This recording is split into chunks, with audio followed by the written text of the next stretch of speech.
TaiwaneseAmerican.org, and I'm excited to be here today at the home of a new friend of mine, George Shaw, who is a composer. Now, many of you watch films and you don't think about what goes on behind the scenes, but it's folks like George that actually make the sound and the excitement happen.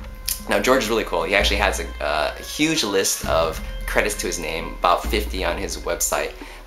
But you might recognize some of the films that he's worked on, including Kiss Kiss Bang Bang, the Darwin Awards, Robotech, the Shadow Chronicles, and Ghost Rider. So I'm excited to be in his home and his home studio today, and we're going to just say hi to him today and see what he's up to. Hey George, how you doing? Hey, I'm doing great. Tell us a little bit about what you do. I am a film composer. I write the background music that you hear in movies, and just basically combining the two loves of my life, which are making music and making movies. So I understand in addition to composing, you also do something called orchestration and conducting. People know what conducting is, but tell us more about orchestration. Orchestration is basically taking a composer's music, which often with the really short production schedules that we have, the composer is basically writing music, so someone has to take that music, which is typically played from a keyboard into a computer, and taking all that stuff, all that information, and translating it into music that you can print out and read.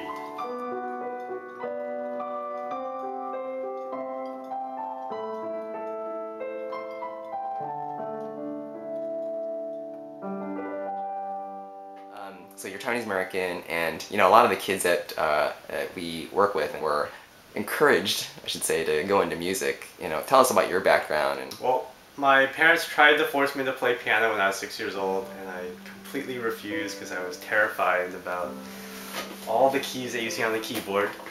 So I basically discovered music on my own when I heard my best friend playing Fair Elise, you know, this piece.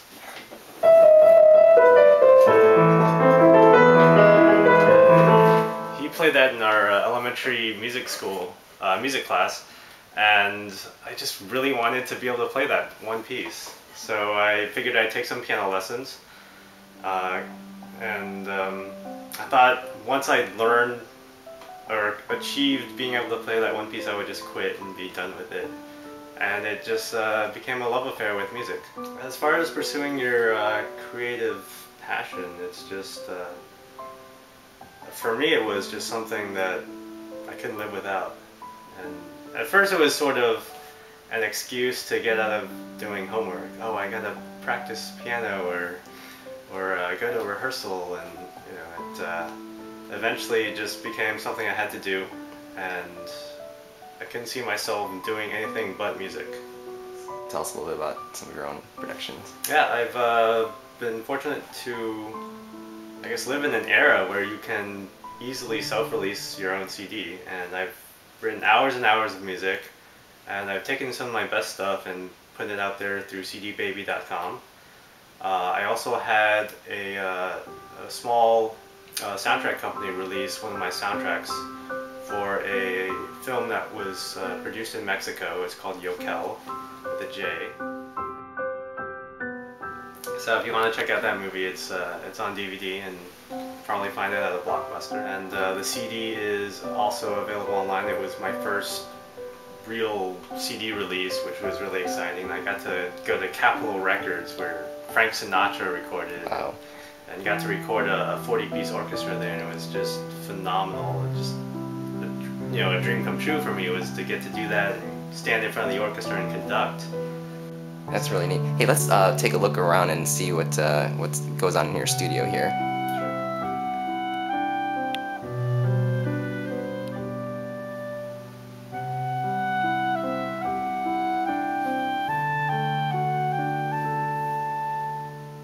These days I am just working on a lot of independent feature films. Just trying to work my way up to the big, you know, Hollywood studio films. Here's an example of a film that I worked on. It's called Asian Stories. Yeah, it's available on DVD, starring James Kyson Lee for you Heroes fans. And that was a really fun movie.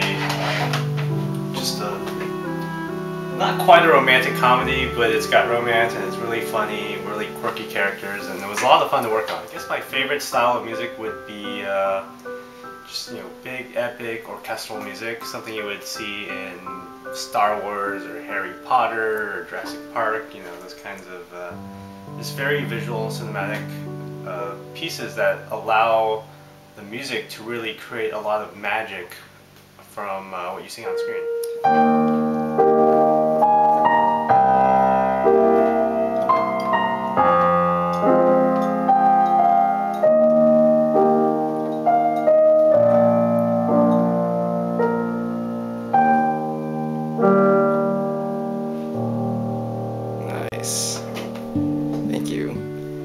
Hey, I've noticed in your credits you also have worked with some of our friends out there, Wong Fu Productions. Yes. We totally love them. There are a couple of them are Taiwanese American, and they do great work, and they're making quite an impact on the young community out there with independent filmmaking. So tell us a little bit about your relationship with them. Yeah, I met them at an Asian American Film Festival here in LA, and I was just so excited. I was like, oh my god, I'm such a big fan of yours. And said I would love to work with you guys if you ever need music. And every time it's been such a pleasure.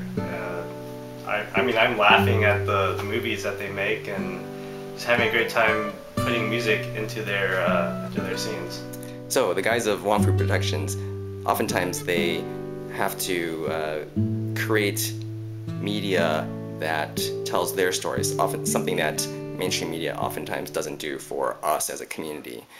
So certainly they're facing barriers and challenges in their industry. You as a composer, as an Asian American composer, do you find that there are challenges out there as well? I suppose there are challenges being an Asian American artist, but I feel like in the composing world, that's because you're not seen on screen, it's not as much of an issue, or maybe I'm just happily making music and sort of ignoring that facet of life.